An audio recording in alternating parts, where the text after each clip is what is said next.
Welcome to the Astro Psyche. This is your weekly astrology forecast for March 10th through the 16th. This week we're entering the eclipse portal of possibility. We have a full moon total lunar eclipse in Virgo this week, and we also have Venus and Mercury doing several different things, which we're going to talk about. So, this week there are a lot of themes around being open to new possibilities around transformation. We could think of it as entering into a portal or portals opening so that we can see more possibility. We can see both with eclipse season into potential future possibilities, and then we can also look back into the past and to see how our past experiences have formed us, and that the past really colors how we perceive the now and the future as well. My name is Shauna McGrath. I'm a depth psychotherapist and an astrologer, and I'm so pleased to share the astrology of this week with you from a depth psychological perspective. So, let's talk first about the main event, the full moon total lunar eclipse in Virgo. So, I want to say eclipses always coincide with a lunation. So, an eclipse always, always, always means that there is also either a full moon or a new moon. So, those two things are very married together. So, eclipses are inherently connected with the lunar cycles, the cycle of initiation, beginning, which is the new moon, and then the midpoint of that process of culmination and being able to see more fully. So lunations are so connected to the process of beginning, celebrating, and then letting go, this growth process that we get to experience every single month. So, this particular eclipse is a full moon. So, there's themes around culmination, completion, being able to see something more fully, being able to feel or experience. There's a heightening around the full moon time, and that can be a heightening of busyness or tasks or responsibilities. It can also be an inner experience of feeling more fully the things that maybe you didn't realize that you were feeling. It can also be a time where we feel more active or more energized in general. I think that there's also this experience here of allowing the full presence of something to exist, and that there's also this transformation element as well with this particular full moon because of the eclipse that is here. And so we can also think of this as being endings as well as beginnings, again, because there's the eclipse presence here with this particular full moon. And yeah, this like looking into a portal, like sort of, I always with eclipses get this image of looking into a pool of water or a well or something where you're sort of, we could think of it as scrying, like looking into an object that's luminous or shiny and sort of seeing what we see, and then our imagination can lead us to what might be possible. Now, I didn't tell you. So, this full moon in particular is happening on Thursday, the 13th of March. It's exact at 11:54 p.m. Pacific time, so midnight, the transition between Thursday to Friday, Pacific time at least. And it's happening at 23 degrees of Virgo, so sort of that later third chunk of the sign.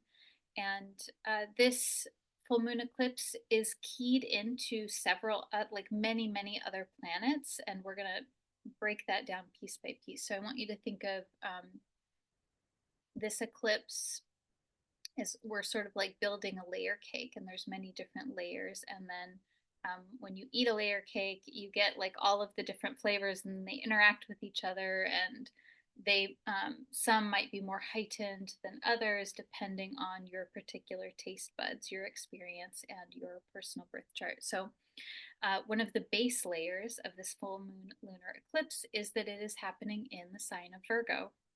So Virgo is about healing, discernment, care of the self versus care of others, tending to self versus tending to others, and how those two are very interconnected. Virgo is also about prioritizing what is next, prioritizing the immediacy and discerning the order of events, the order in which things need to happen, keeping the end goal in mind while also keeping in mind all of the steps that lead to that path. So, because of this, Virgo is very connected to systems and structure and the order of events, the order of operations. The whole system has a certain integrity to it, and also, of course, being in holding this, like, I think Virgo very much holds the paradox of the end goal or the ideal, as well as the now and what is happening here, and that the two of those, there's a bit of a tension between the two of those. And let's see, what else do I want to say here? Virgo is also a symbol of viewing the specific, viewing, like looking at things in a very specific way that often involves discernment and sort of like seeing variances or seeing how things are different and how they may fit together and how they contrast with one another.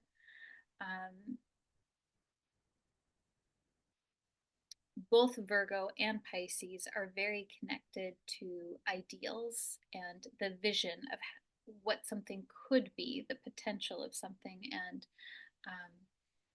the ideals as a ideals and idealizing something can have a value neutral tone to it. It can either go into like being very helpful and very motivating and very inspiring, and then it can also go into where there is a like harsh feelings towards oneself for not meeting a particular ideal, like where an ideal becomes a fantasy or an illusion or something that becomes a hindrance. And so let's see, what does that mean more practically, all of these themes? So like healing, discernment, care of the self, etc. I think that anytime that we have a Virgo placement or a Virgo transit, such as a full moon in Virgo like this one, there's a potential for connecting into the healing function. And healing, that word, actually is rooted in the word for wholeness, like in a sense of things being whole or more integrated. And that is a very Western take on healing, that there's like something missing that we're integrating in. And I think that that could be your experience of healing. And I think that we could think also of healing as in other ways. So we could also think of healing as bringing conscious awareness to something that has been unconscious, and that frees up our energy.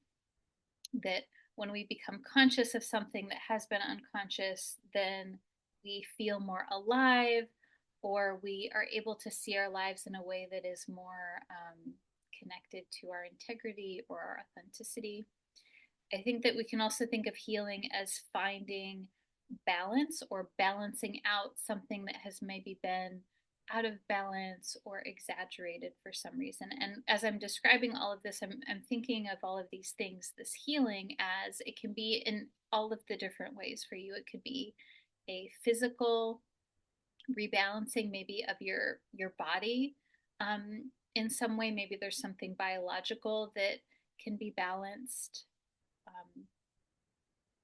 or that it may be, in contrast, it may become apparent to you that there is an imbalance because the nature of the full moon is that it illuminates. It is bright, it is brilliant, and we're able to see at night more so than we typically are. So, um, what has what has been invisible or obscured from your view or unknown to you in some way may become more apparent. And so that could be a biological health situation. It could be something in the structure of your life or in your routine, or it could be something in your relationships. It could be an internal psychological structure or a function, or such as a way of thinking about things, or an emotional process, or um, a way of experiencing the world. It could be all of these different things, and it may be some of these things, it may be one of these things, it may be all of these things. I think that this particular eclipse cycle has sort of this more broad correlation. I was going to say impact, but I don't know if I quite want to use that word, because impact indicates that the planets are like doing something to us, and that is not the way that I conceptualize astrology, even though it's very easy for me to fall into that language. I think most of us do, where we talk about the planets as causing things when that is not necessarily the case. It's more that the planets are like this energetic clock that we can see, that we can point to and say, ah, yes, this is what's happening. But it's not the planets themselves, it's not the clock itself that makes us hungry around noontime. Anyways, I digress. So, so there's something that may be illuminated for you here around your ability to bring more healing, more wholeness, more integration, or more life giving balancing into your life at this point. And I think often we only realize, like, we really only, not always, but often we get the call to move towards healing or balance once we realize that things are not working and that there is some sort of pain or discomfort or dysfunction. Not always, of course, that doesn't have to happen. But that pain, discomfort, dysfunction, things not working is what sort of draws to our attention. Ah, I should be doing, or not, I want to do things differently. So I think that certainly could come up for this full moon in Virgo. And with Virgo, there is such a capacity to discern what is important right now. What do I need to focus on right now in order to be at this other place that I want to be? Now, again, that there's a shadow to that, of course, because there can be, I think, around this time with this particular full moon and eclipse, there can be a critical voice that comes in. And a part of this is Virgo, a part of this is Saturn, which we're going to talk about in a moment. There can sometimes be a judgmental voice that comes in, like, such as, like, oh, I should be farther along. I shouldn't have this problem. Why can't I just, have XYZ? Why can't I just be XYZ? Um,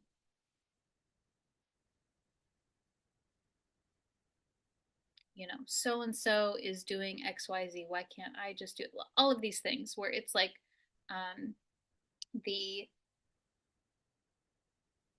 the now is not what you want or what you know is possible, and there is pain in that often. Um, and so I think that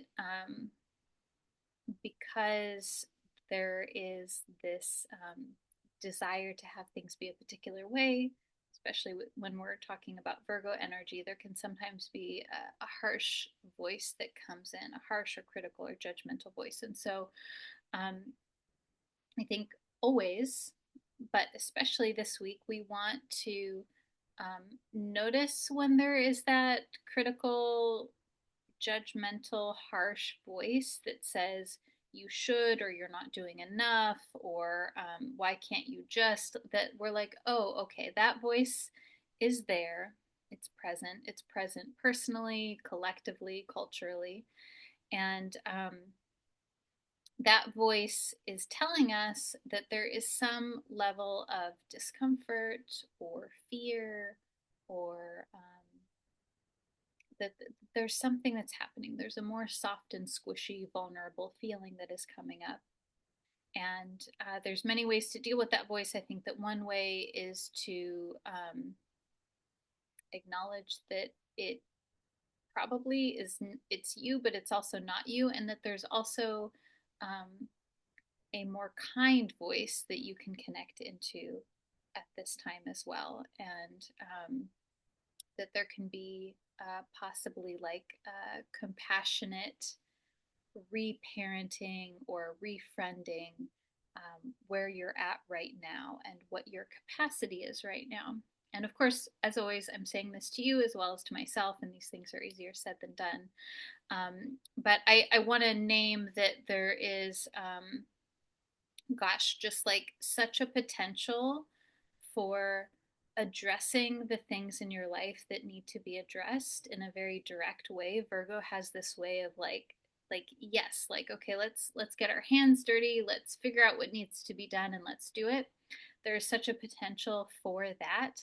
And also we want to watch for like when things start to get a little distorted and it starts to feel like there's this judgment that comes in. Okay, so that's some of the Virgo component to this. Um, I do want to say also that Virgo is an earth sign. It's a mutable sign. Mutable signs are the double-bodied signs, so they're very much about transition and paradox and both and mutable energy tends to feel very change oriented in general. And so I think also there's like this there's a lot of fluid change kind of energy in the air with eclipses and with the mutable emphasis that we have. And so I do like that this is happening in an earth sign, Virgo. I think that can be more grounding. And I will say, always around eclipse season, um, if you're feeling a little scattered or like things feel a little uncertain, that's kind of the nature of eclipses because there's a lot of change and transition associated with these times. And so anything that you need to do to feel more stable, more grounded, more consistent, like really, especially with a Virgo, there's a comfort level in moving into routines, into ritual. Virgo is so much about ritual. Ritual, like I love this idea of ritual being simply a meaningful routine, and that there's a lot that you can gain from that. Okay, so another layer of this particular full moon lunar eclipse is that it is conjunct the south node. So this means, and for those of you that are able to view the video, I'm showing you the screen here. So we have the moon at 23 degrees of Virgo, and then the south node. So the south node is not a physical body, it's a point in space. And so the north node and the south node, their astronomical purpose is literally to identify the places where eclipses happen. So whenever the lunation, the new moon or the full moon, falls within a certain distance of the north or the south node, we know that there's going to be an eclipse. So we could literally I'm pausing because I'm like, do I want to say this? So of course I'm a therapist and an astrologer. I'm not an astronomer, so I definitely have a limited knowledge around this. And I will also say that we could rename the North and South Node eclipse points, because they're literally points that show us the realm where eclipses happen. Anyways, I digress. I feel like I'm super embodying a lot of Pisces right now in this moment. So thank you for bearing with me on all of these little side tangents. But I want to say that because I think that it's important to understand when we understand what something is literally. So, like in this case, the South Node, it's not a body, it's a point in space. Then we can start to extract the symbolism from that thing when we actually understand what it is.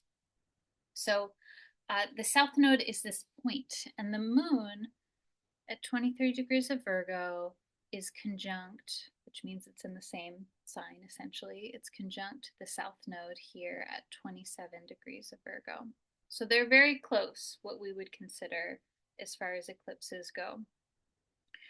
And the South Node, we could think of, okay, this is the place in the zodiac where the South Node is like this little portal that's opening. And the moon is very, very, very close to the portal. And so that has a couple of different effects and impacts for us symbolically. The South Node is a symbol of the past, of the things that we just sort of instinctively know or that feel familiar to us in some ways. The things that we could say are our familiar strengths and gifts. A lot of folks will connect the South Node to past lives or to karma. I think that really depends on your model belief system, spiritual, religious understanding of what life means. I think that we don't have to say that the South Node is past lives, because not everyone holds that concept of reality or understanding. And with that, though, the idea behind the South Node being connected to past lives, if there are past lives, is that there's something that we're bringing in with us into this life from the past. And I think that with that, we could also say that the South Node in general holds this symbolism around the past, our ancestry, our family lineage, like the things that we're bringing in with us that we don't even consciously realize that we're bringing in with us.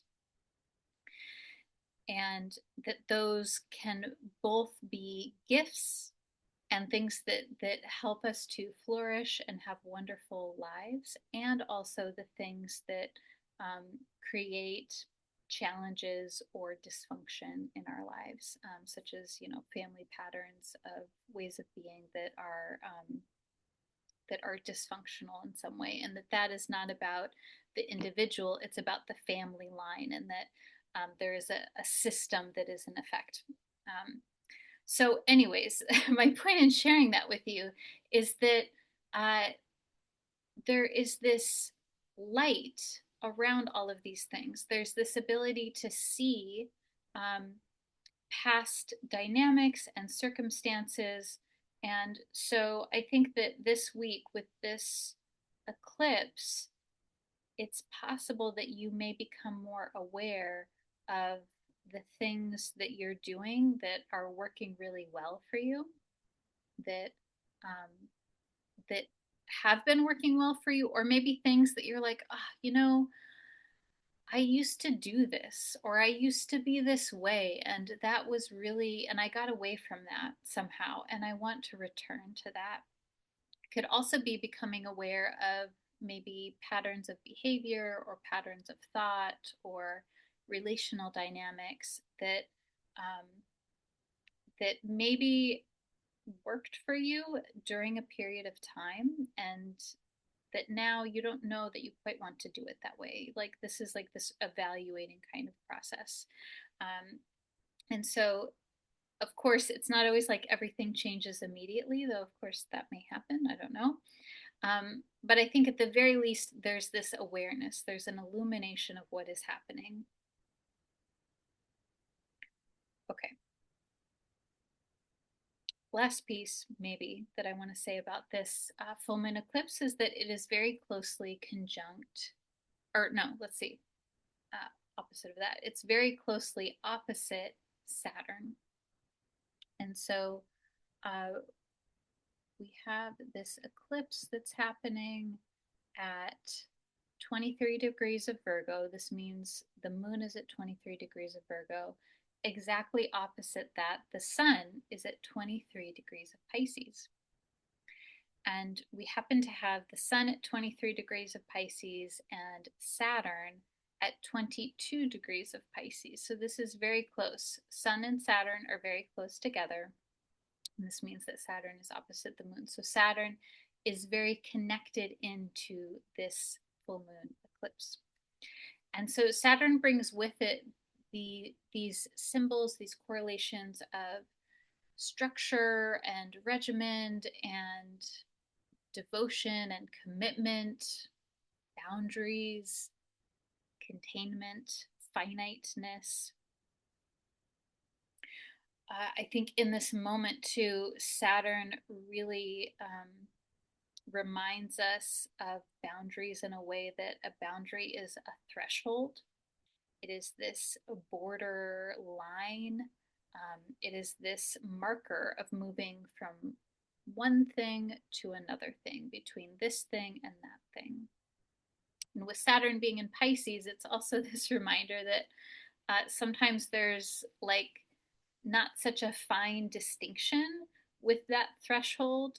Oftentimes there is this sort of liminal space around the boundary or the transition point. And I think also with Saturn being connected here, there is a potential for themes around confidence and self-worth and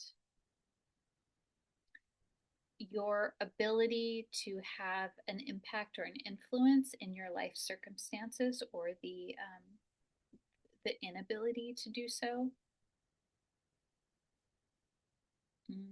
Themes around coping with limitation, coping with marginalization, and then also becoming aware of the restrictions that you have in your life, whether those are external restrictions or external restrictions that have been internalized and that become your own internalized voice.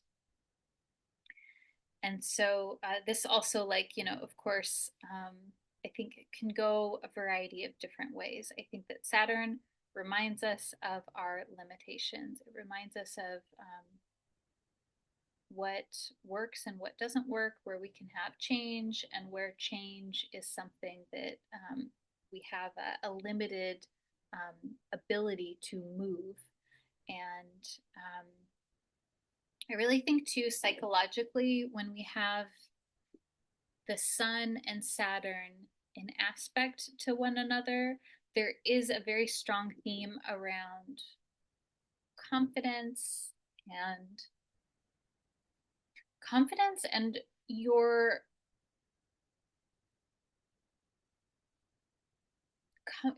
comfort level with taking up space, your comfort level with saying, this is who I am, this is what I think, this is what I want to say,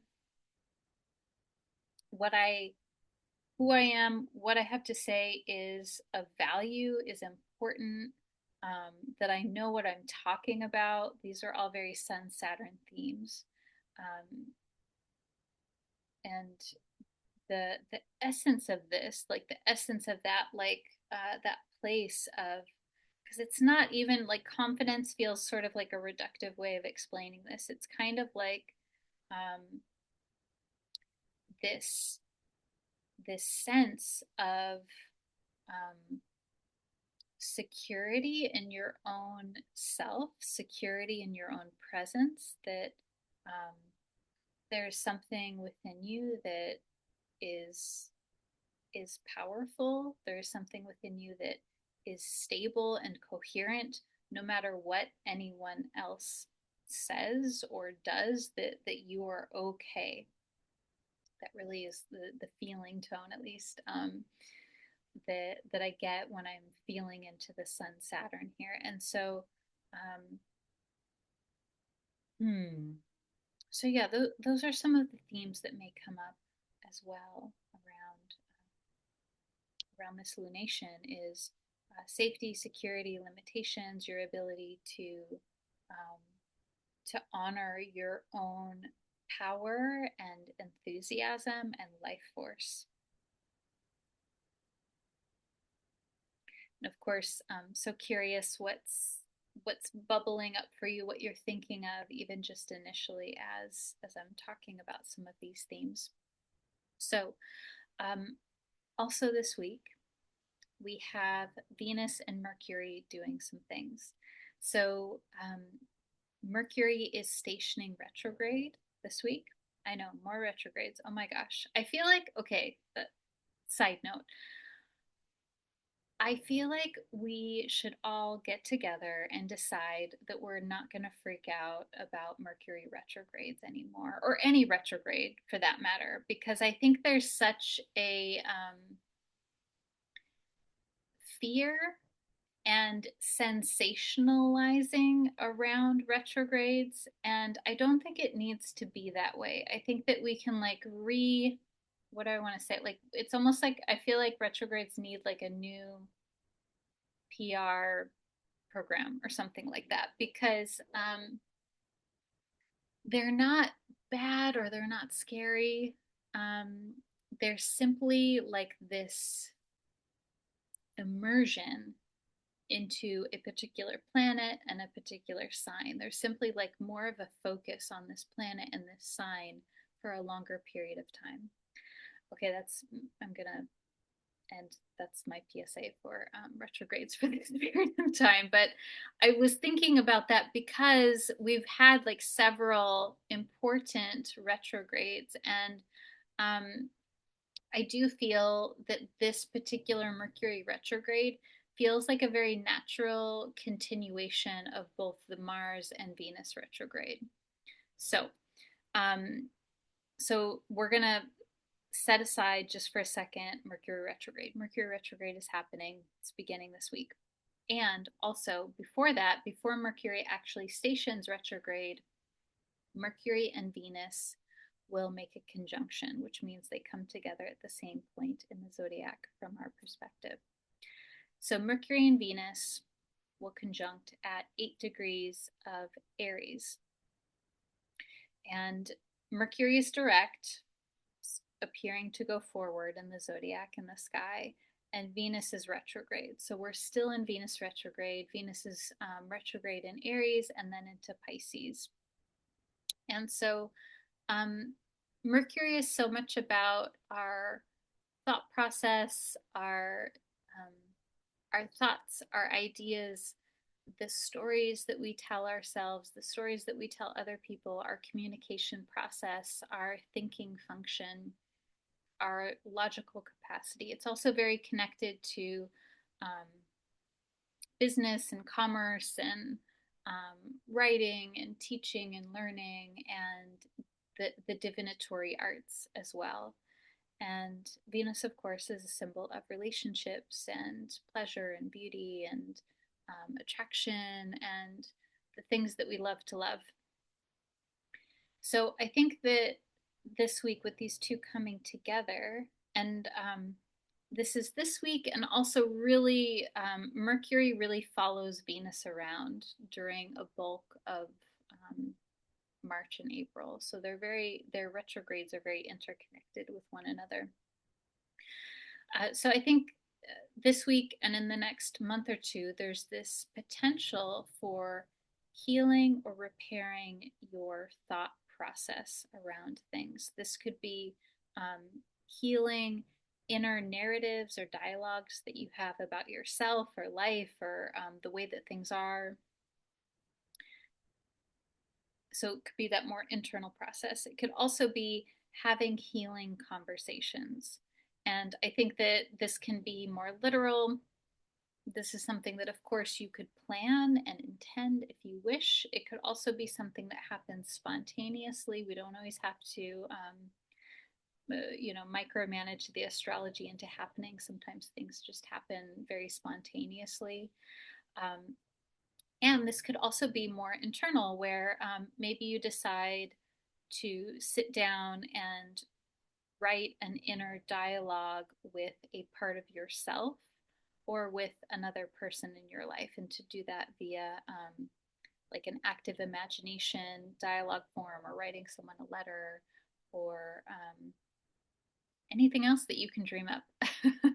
So there's this Venus containing the symbolism around healing and renewal and bringing like relational repair to our thought process, Mercury.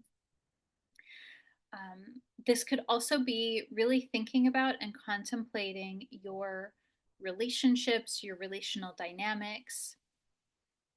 Could be contemplating your relationship to play and creativity and the experience of being a human that is here not solely to work, but also to relate and connect and enjoy, and to be a creative being in general. I think also in particular, so we talked about this a little bit last week, that Venus has 8-year cycles, and that on any particular day we can look at where Venus is. And 8 years ago, Venus was at that same particular place. So we can think about, you may be contemplating or want to contemplate any relational dynamics or Venusian themes that were happening in spring of 2017, but also 2009, 2001. Like, you can go as far back as you wish in these 8-year increments. And it's not to say that there's going to be an exact repeat, but there's this this remembering back. There's this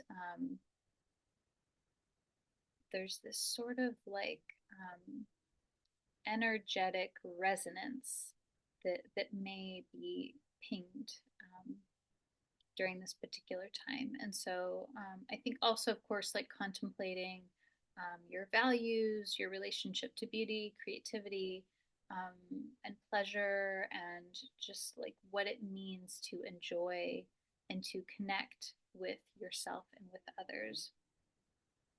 So that's really like the Mercury Venus connection together. And then also, yes, Mercury is stationing retrograde. So it's stationing retrograde this Friday, the 14th of March. And it will be retrograde until April 6th. And then shortly after that, Venus will station it direct. I think it's April 11th is when Venus will go direct. So we sort of have like this Mercury retrograde sandwiched in between the longer Venus retrograde, and going over the same place in the sky, Aries to Pisces, which I think is very interesting. So there's really this connection here between thought process, communication, and the Venusian relationships, beauty, aesthetics, pleasure, etc. Now Mercury's retrograde is going from 9 degrees of Aries to 26 of Pisces. And so of course there's these, we can think of Mercury retrograde as this contemplative, introspective time. The logical thinking function is not externalized in the way that it typically is. It's retrograde, which is, to our eye, it appears as this backward movement and this like going back over the place, like a car reversing after it was going forward. And so this psychologically is an internalization. It's an internalization, contemplation. It can be literally thinking about the past, but it can also just simply be about having a more contemplative experience of your life and not having to have the answers, not having to have things figured out, like taking a moment to notice what comes up for you. And of course, with this being in Aries and Pisces, this is going to involve the Aries Pisces themes. Aries being a symbol of your independence, your ambitions, acting from a place of enthusiasm and spontaneous in a way that is direct. And then Pisces being our experience of consciousness, our experience of the unseen and intuition and feelings, and this more like malleable experience of the world. And of course, wherever these two signs are placed in your birth chart, whatever houses they occupy, those houses are also, there's like a lot of contemplation, possible change. There's a lot of activity there. There's a lot of this like review and I would say even like this repair and healing sort of component there.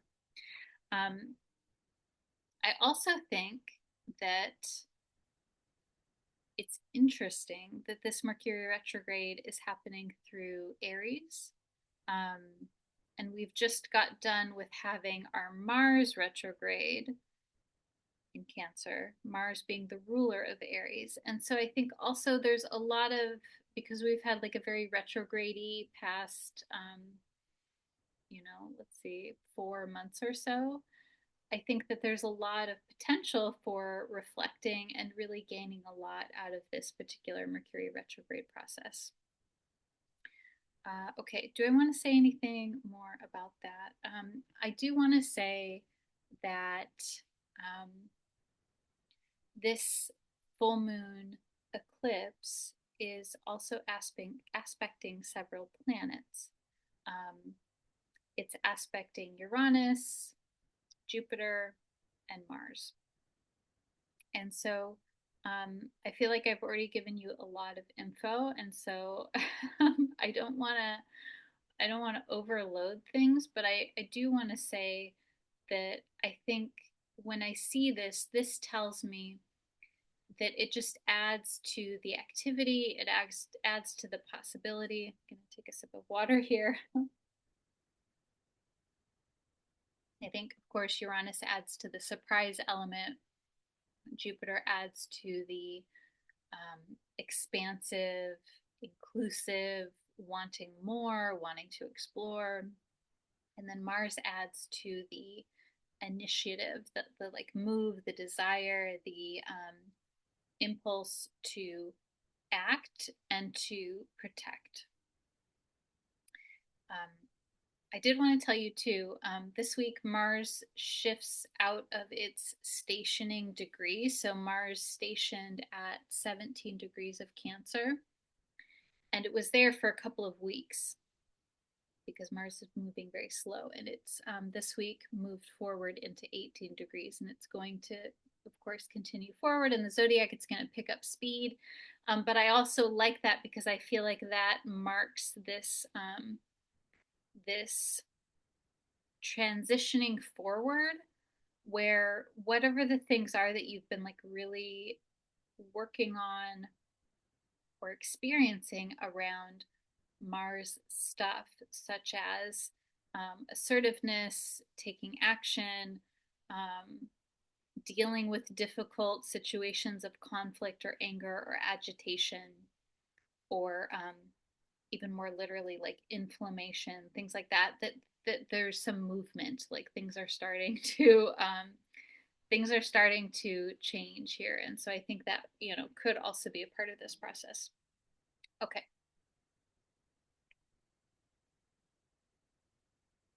Thank you for listening to me talk. As always, I love talking about the astrology with you, clearly. So I'm going to pull some tarot cards for you, and I have 3 reflection questions for you to sit with this week. Question number 1. What is coming up? Oh, hang on, let me say that again. What is coming to completion in your life, and how can you honor the past? So this is connecting into that eclipse. How can you, what is coming to completion, and how can you honor the past?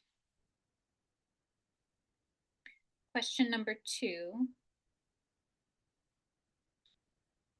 What kind words of encouragement would you give to your younger self? What kind words of encouragement would you give to your younger self? And this can be any age, but I really love for you talking to your younger self at like very early ages. That tends to feel very meaningful in my experience. Reflection question number 3. What Venusian themes are arising in your life? What Venusian themes are arising? And that may seem like a simple question, but I think just naming what's happening can sometimes be illuminating. And I think too, sometimes if it's possible, I wanted to offer this to you. I think sometimes it can be really fruitful for us to talk through these contemplation questions with someone else, whether, of course, always if that feels safe and containing and like that person is going to be reciprocal and respectful, etc. That could be a friend, that could be a mentor, that could be a colleague if you feel comfortable with that, and of course, counselor, therapist, etc., etc. And I'm saying that because I think that the nature of human consciousness is that we're like too close to ourselves in order to see things, and this is one of the beauties of relationship, is that sometimes just saying something out loud to another person, we get more space from it, and then we can actually see it more completely, or that other person can see it and then reflect it back to us. And for example, when I wrote down this question, what Venusian themes are arising in your life? One thing that has been coming up for me lately, among many, but one that I will feel comfortable sharing with you in this moment, is I synchronistically have been getting more into studying goddess mythology, and in particular the asteroid goddesses in astrology, but like very much like the myths of goddesses in general. That's just something I tend to always have some sort of special research project that I like geeking out on, and that has been really drawing my attention. And I've been talking about that, and I realize with my own therapist and friends, and I realized, oh, like this is a Venusian theme. Like, of course, duh. Like, that seems very apparent, but it just like in this moment, contemplating this, really struck me that that is very Venusian, and that there's something about that interest at this point when Venus is retrograde. There's something here that's also connecting in to some more personal themes for me as well. So, anyways, I think that I share that with you because that seems like a very common sense correlation, but just because it's common sense doesn't mean that we don't the hang on just because it's common sense doesn't mean that we always realize it. So anyways, I digress. I hope you enjoy those contemplations, and let's pull some tarot for you. I invite you to get into a place that feels comfortable for you and safe, secure, contained. If you wish, you can imagine yourself contained within a beautiful sphere of light of any color. If visualizations are challenging, you can also do something tactile, like give yourself a hug or wrap yourself in a blanket, or simply imagine what it would be like if you could imagine this beautiful protective space bubble surrounding you.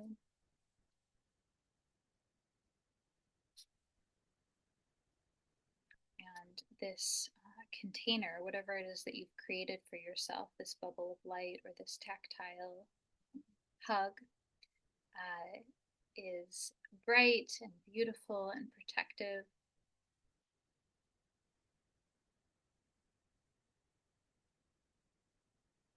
This is a wonderful place to invite in the presence of your spiritual guidance team, ancestors, angels, whoever or whatever it is that is a protective, benevolent guiding force.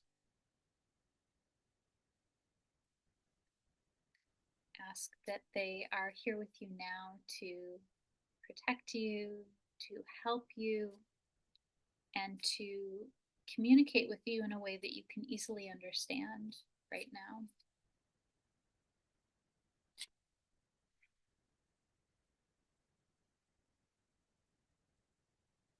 Good.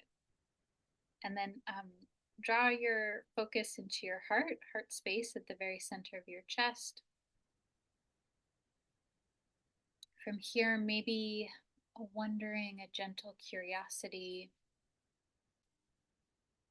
an inquiry arises.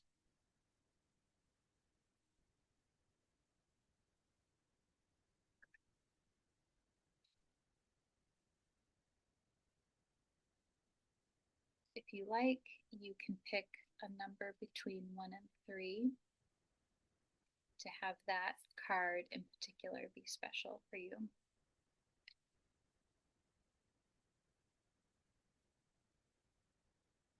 Okay. So this is the Wild Unknown Tarot deck by Kim Krans. First card is the Chariot card. In this deck, it has an image of a horse. It's really like the horse's like shoulders and head and mane, and the mane is like flowing in this very dynamic way, and the horse has a crescent moon on its forehead and then a pentacle necklace. And then above the horse, there is what looks like an eclipsey kind of symbol. It's like this sort of like a portal or a sun. So the chariot. For me, the chariot is this symbol of momentum, of action, of moving forward in a way that is very strategic. And often the traditional symbolism around this card is such that it speaks to balancing the intellect as well as the emotions, and this like balance of both the feeling function or the intuitive function as well as the thinking function and the sensation function, the more practical, and that both of those are honored, that both of those ways of thinking or being or moving through the world are honored in order to move towards something. I find this card for me also emphasizes having thoroughly thought out your path forward, meaning that there's a plan A, there's a plan B, there's a plan C, blah, blah, blah, like that you really have like thought things through. I think in general, this card really speaks to momentum and action and movement and like doing, like going towards something. What else do I want to say about this? And so maybe, I don't know, you'll have to tell me, is that you? Are you doing that? Do you want to do that? Do you feel that's coming? Like maybe that is something that is emerging through you through this eclipse season. Like you're like, yes, I'm doing it. As I'm looking at this card too, my like imagination is going to like I'm imagining that this horse has like emerged from this portal, and it's like da da da, like jumping out from the portal. And so maybe there's maybe that's you, maybe you're like jumping into action, maybe there is something that is going to spontaneously come into potential possibility for you. um, I think horses in general are very interesting too, and I wonder, I would even like, especially if this is a card that you picked, what do horses represent for you? Um, I think collectively, horses hold so much symbolism because we have, like humans have, um, such a particular relationship to horses. Um, we use, we use horses for therapy. We've used horses for labor. We've used horses for transport. Um, just like this, like human to animal connection, um, also feels very special. So the chariot, yeah, like there's movement, there's action, there is like a desire to move towards something in a very like powerful way. Okay, so second card is the Six of Pentacles, and in this deck there's this branch, like a leafed branch that has six pentacles. It almost looks like the pentacles could be like seed pods or flowers that are flowering from the plant. Um, and the Six of Pentacles is about reciprocity, generosity, this flow of energy to and from. It's often an encouragement to, um, side note, okay, pause. I want to say I pulled the Chariot upright. I pulled this card, Six of Pentacles, also upright. Did not say that. So the Six of Pentacles, it's often encouragement to um, share your gifts, your resources, to to extend yourself to others in a way that is of the heart. And it also is reminding you to allow others to give to you as well. It's a reminder to be receptive and to, at a more practical level, that could be like asking for help or um,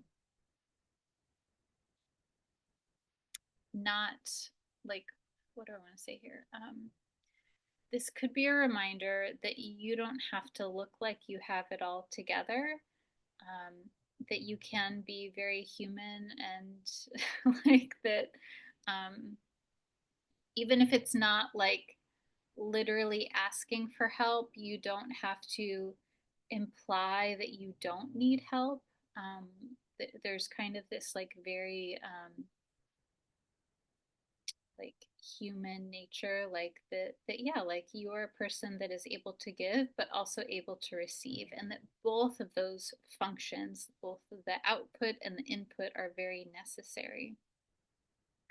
And I'm not quite sure, I don't know, I'm very curious about this connection between the Chariot and then the Six of Pentacles. It's like, I don't know, maybe there's like an enthusiasm around the giving and receiving. Maybe you're wanting to move towards more of a sense of reciprocity in some way.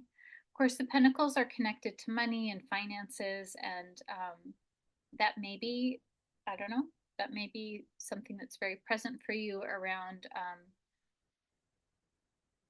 wanting to balance your financial situation, wanting to like seeking out a way to find more financial health or ease or equanimity.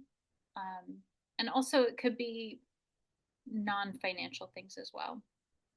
Because I think this card, the Six of Pentacles, really speaks to um, not just the flow of resources, but the flow of energy. And that resources are not just the tangible things that we have, that resources, although of course, like literal money is an important function in our lives, that um, there are so many resources that we dole out that are not physical, such as like emotional labor and caretaking labor, like these kinds of things. So, uh, the third card is the Hermit.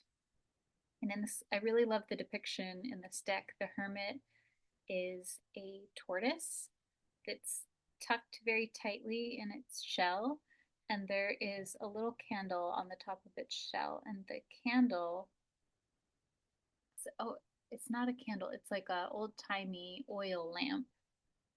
The oil lamp is super bright, super brilliant. And I did pull this card reversed. So all the other ones were upright, this one's reversed. And the Hermit is such a beautiful card because it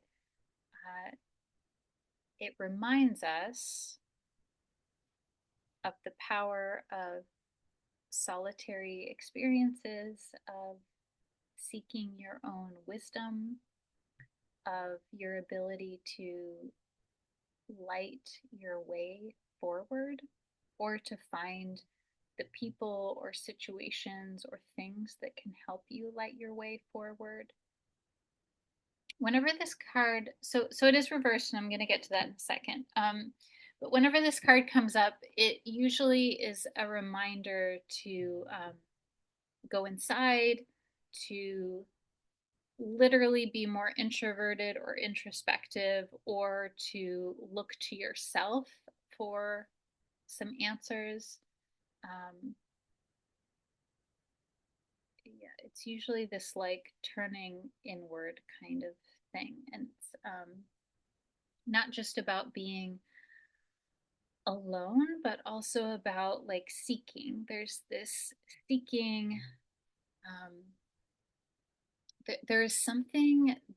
There is something to be aware of here. There's something like whether that's wisdom or answers or experiential knowledge. There's something. There's like a search, I think, with the Hermit. There's an exploration, but an internal exploration, whether that is exploring your own inner dynamics, or um, the wisdom teachings or occult topics, or just like having your own inner experience. There's something internal there.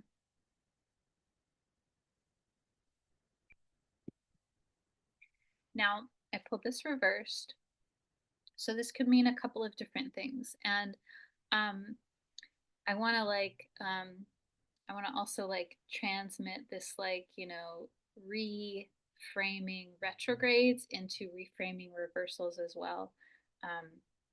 Because I think reversals are not always bad, and they're not always simply the opposite of the card meaning. Like sometimes they're the opposite, but sometimes it just means it's kind of like it's just different.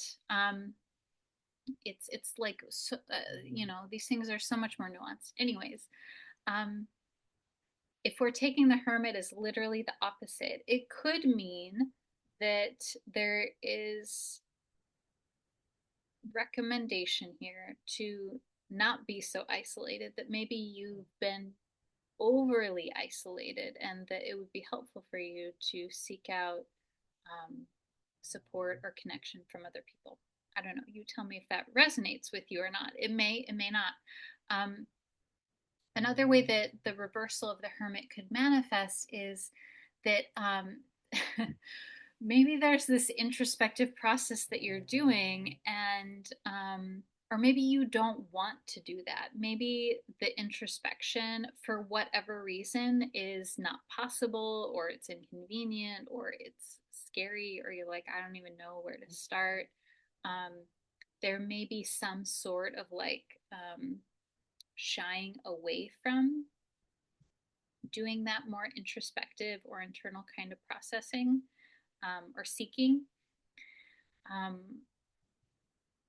And we want to honor that, I think. Like, I have resisted using the word resistance because I think that resistance implies that like you should be doing it when that, you know, like if you're feeling like it's not the time to like go inside, then we want to honor your own inherent wisdom, and that we know that when the time is right, you will do that.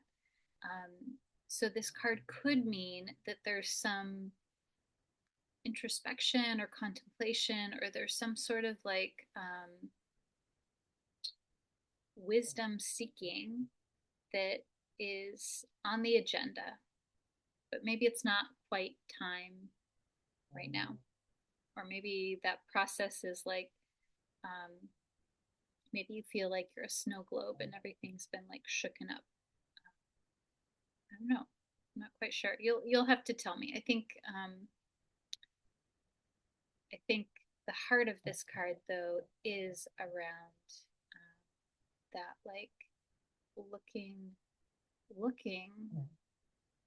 for answers and lighting a path in what feels unknown, and that the unknown is really just like we could see that psychologically is the unconscious. So like this is like working with unconscious material, bringing consciousness into unconsciousness, and that usually involves contemplation or looking at something. And let's see what I wanted to kind of look at all these together. So I do think it's really interesting that the Chariot is this very active, dynamic, moving through the world kind of energy. And then the same with the Six of Pentacles. There's this very active sort of component to it. And then the Hermit is this more introverted, internal kind of thing that's happening here. And so actually, as I'm looking at this, it makes me wonder if there's something that you're like pursuing with the Chariot. Like there's something you're pursuing, or maybe you're just, maybe this is like the past, even like that you've been pursuing, you've been really active, you've been like, you know, doing life as best you can, as we all are. And then there's something here that comes up around reciprocity or giving and receiving, or relationship, or like the exchange of resources. And then that invokes a contemplative process that we don't know what it is yet. So that may be the reversal, is that right now in this moment, we don't quite know what that contemplative process is, but there's something here about going inside, about seeking, about finding your own answers. All right. That is your astrology, etc. for this week. Thank you so much for listening. Thank you so much for being here with me. I am wishing you a most safe and easeful week, and see you next week.